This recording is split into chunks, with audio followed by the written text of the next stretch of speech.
한 사람이 순종하지 아니함으로 많은 사람이 죄인 된 것 같이 한 사람이 순종하심으로 많은 사람이 의인이 되리라.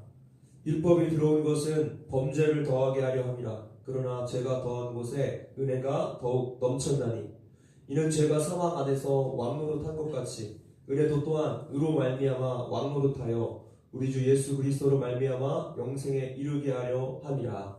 아멘. 네, 오늘은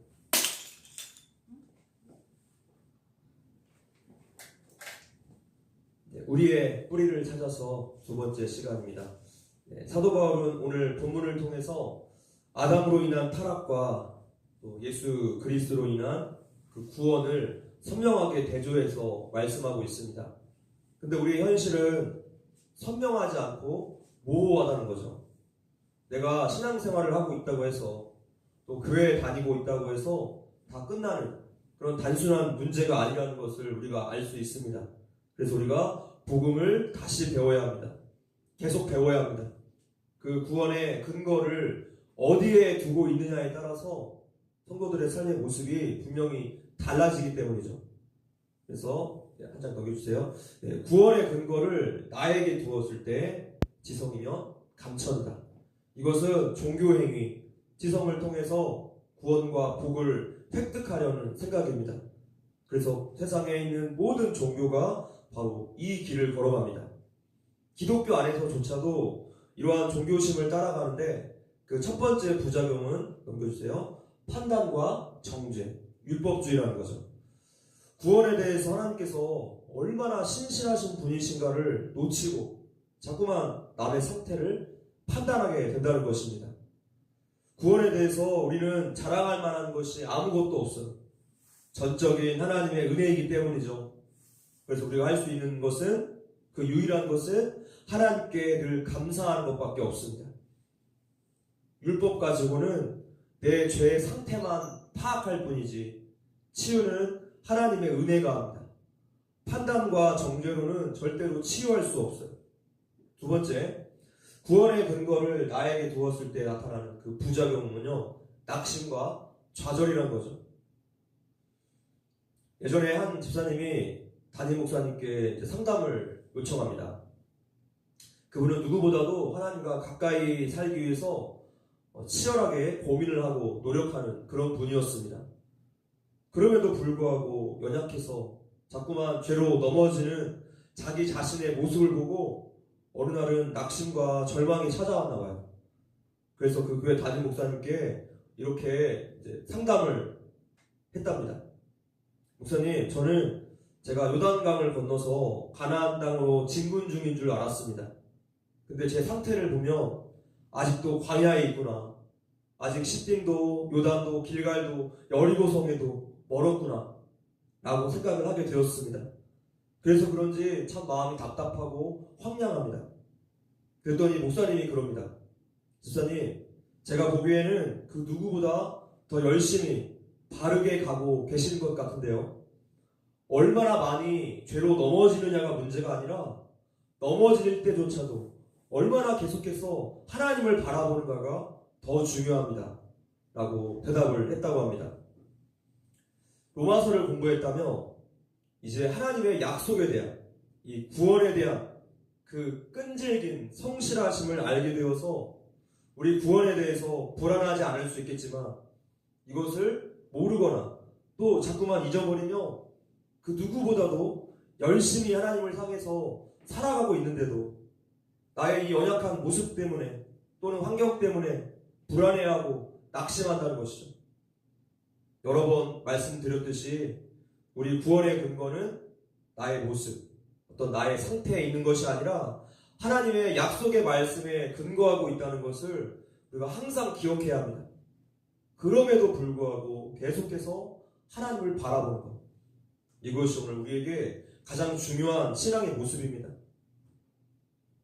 그런데 이것은 우리의 영혼의 문제에 있어서만 해당되는 것이 아니라 다윗이 이렇게 고백하죠. 사무엘하 23장 5절에 한번 같이 읽어볼게요. 시작. 내 집이 하나님 앞에 이같지 아니하냐. 하나님이 나로 더불어 영원한 언약을 세우사 만사에 구비하고 견고케 하셨으니 나의 모든 구원과 나의 모든 소원을 어찌 이루지 아니하시랴. 하나님은 삶에 있는 모든 영역에서도 똑같이 구원의 하나님이세요. 죄의 문제, 또 삶의 문제, 그 어떤 것 때문에 내가 낙심하고 넘어졌어도 이미 결론을 지으시고 기다리고 계시는 그 하나님을 믿고 우리가 바라보는 거예요. 합력하여 선을 이루시는 그 하나님을 믿음의 눈으로 바라보고 우리는 잠잠히 기다리면 됩니다. 그래서 그 담임 목사님이 이 로마서 메시지를 상담으로 왔던 집사님께 말씀드렸더니 그 마음에 큰 위로가 되었다고 또 기뻐하셨다는 그런 간증을 들은 적이 있습니다. 구원의 근거를 내 상태, 내 열심에 둘 때 사탄은 우리가 넘어질 때마다 우리를 좌절과 낙심으로 몰아갈 거예요. 아니면 내가 잘했을 때는 다른 사람을 향해서 정죄와 비판이라는 교만으로 몰고 갈 것입니다. 죄와 사망이 나를 다스리는 거예요. 자, 여기에서 어떻게 감사와 기쁨이 나올 수 있겠습니까? 자, 그렇다면 이제 구원의 근거를 하나님께 두었을 때를 봅시다.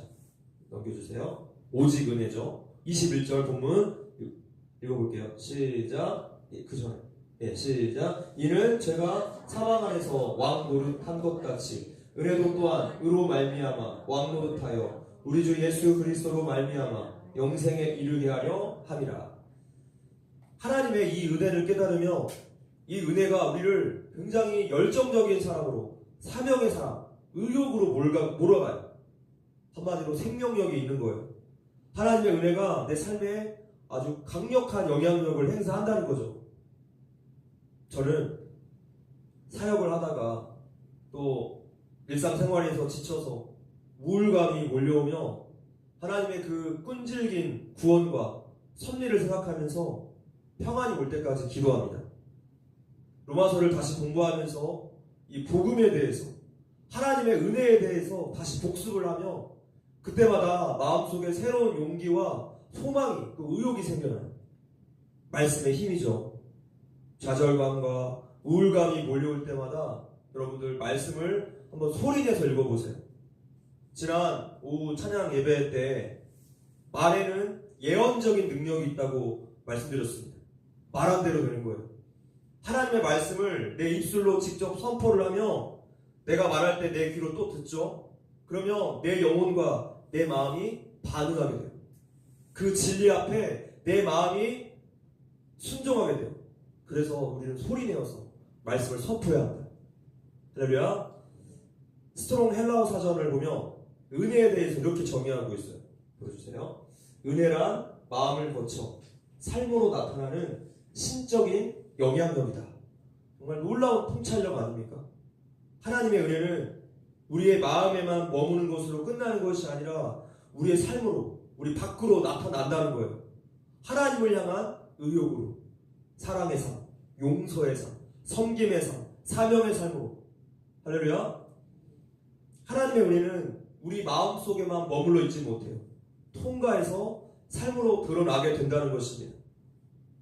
이러한 은혜의 세계에 머물러 있으며 죽음에 대한 불안들, 또 일상의 걱정거리들이 물러나기 시작해요. 삶에서 만나는 고난들에 대해서 어떻게 대처해야 하는가, 또 난관을 어떻게 인내해야 하는가, 어떻게 이를 풀어가야 하는지를 알게 돼요.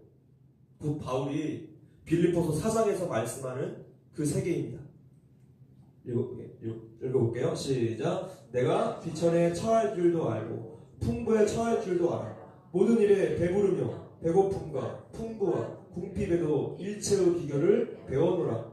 내게 능력 주시는 자 안에서 내가 모든 것을 할 수 있느니라. 아멘. 모든 상황에 만족하고 감사할 수 있게 돼요. 왜 그렇습니까?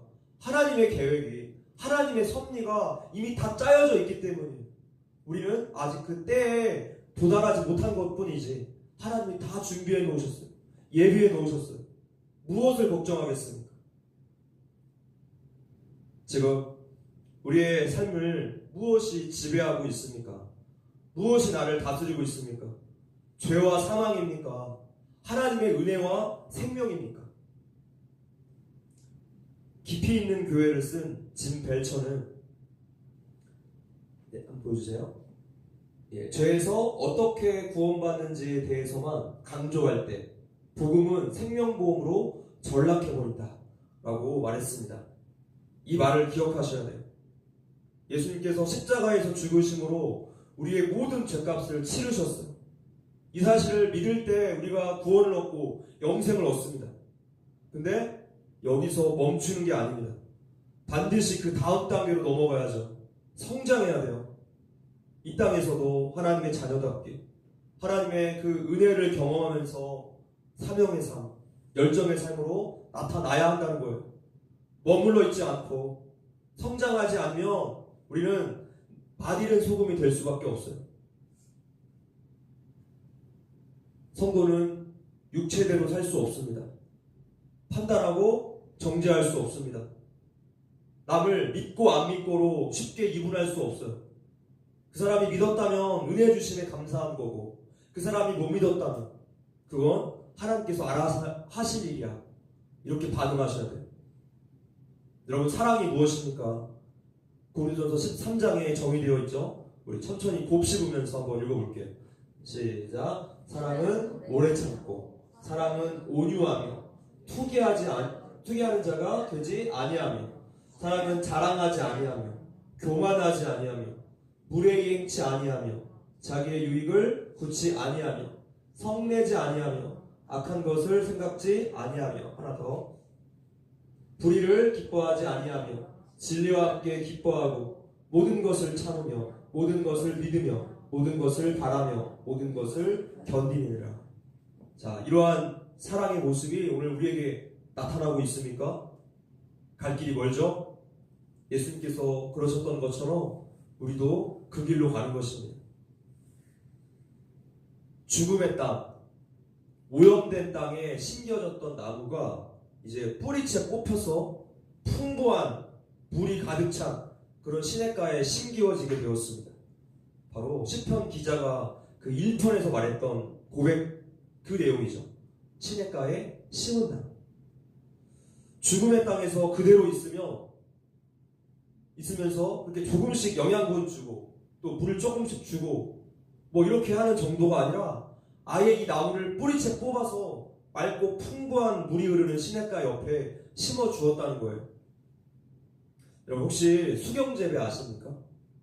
흙에서 식물을 키우는 게 아니라 이제 흙을 다 버리고 물속에서 키우는 그런 방법인데, 따로 물을 준다거나 할 필요가 없어서 관리가 굉장히 쉬워요. 그래서 저희 집도 이제 전부 다 수경재배로 식물을 키우고 있습니다. 그래서 이 식물은 언제쯤 나에게 물을 줄까? 내가 언제쯤 물을 먹을 수 있을까? 염려하지 않겠죠. 그냥 먹고 싶은 대로 마음껏 물을 먹을 수 있게 되는 거예요. 우리를 그렇게 시냇가에 옮겨주셨다는 거예요. 그러면 이 나무의 역할은 이제 잎을 내고 열매를 맺으면 됩니다. 우리 성도들이 사망에서 생명으로 옮겨진 것은 끝이 아니라 이제 겨우 시작에 불과해요. 예수 믿고 구원 받았다면 이제 시작이에요. 구원을 목표로 인생을 사는 것이 아닙니다. 시작이죠. 하나님의 영광에 이르도록 우리 성도들이 계속 자라나는 것입니다. 바로 오늘 본문 17절 말씀처럼 은혜와 의의 선물을 넘치게 받는 자, 그것이 바로 우리들입니다. 자, 그렇다면 우리가 이렇게 살기 위해서 우리에게 가장 요구되는 덕목은 무엇일까요? 예수님께서 이미 십자가에서 가르쳐 주셨어요. 오늘 본문 19절입니다. 시작. 한 사람이 순종하지 아니함으로 많은 사람이 죄인 된 것 같이 한 사람이 순종하심으로 많은 사람이 의인이 되리라. 십자가의 사건은 예수님의 죽으심, 예수님이 받으신 그 고통이 핵심이 아니에요. 십자가 사건의 핵심은 예수님의 순종입니다. 죽기까지 순종하신 거예요. 한 사람의 그 완벽한 순종의 열매가 오늘 성도들의 삶에 회복으로, 소생함으로, 생명력으로, 순종으로 영향력을 미치게 되어 있어요. 불순종은 타락한 인류의 아주 대표적인 외적 증상이죠. 우리에게 순종하는 거 얼마나 어렵습니까? 정리되지 못한 마음의 문제들, 또 해결할 수 없는 불순종의 일들이 우리에게 오늘 여전히 놓여져 있어요. 이런 것들을 생각해 볼 때 얼마나 가슴이 답답합니까? 그럴 때라도 끝까지 십자가를 다시 붙들어야 합니다. 계속해서 예수님 앞에 그 예배의 자리, 기도의 자리에 나와 오셔야 돼요. 하나님의 말씀 때문에 끊임없이 내 속에서 영적인 전쟁이, 영적인 그 괴로움들이 더 많이 발생할 것입니다. 이것은 큰일 난 게 아니라 아주 정상적인 과정이에요. 지금 우리 심령 안에 수술이 되고 있습니다. 치료가 잘 되고 있어요.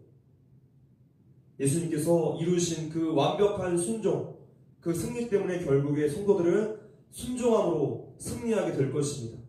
오늘 내 모습을 근거로 하지 마시고 하나님 약속을 붙들고 살아가십시오. 하나님께서는 우리들을 절대로 홀로 두지 않으십니다. 보혜사 성령님을 함께 보내주셨어요. 그분이 도우십니다.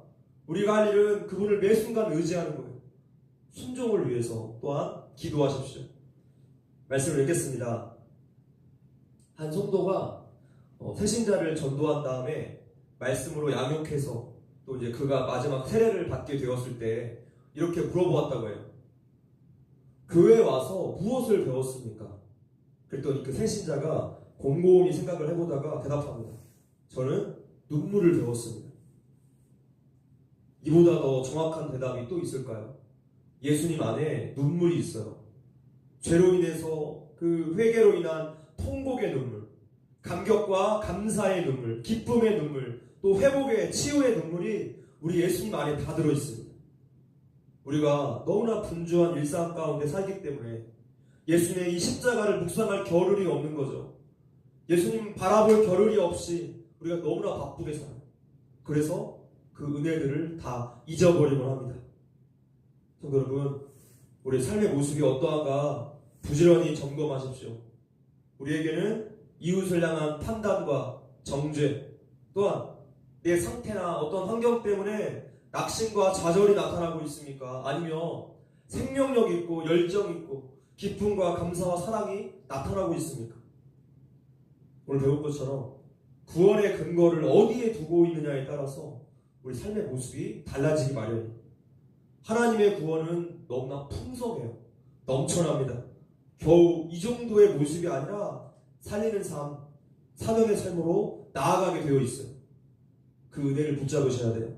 그 은혜 속에 머물러 삽시다. 아멘.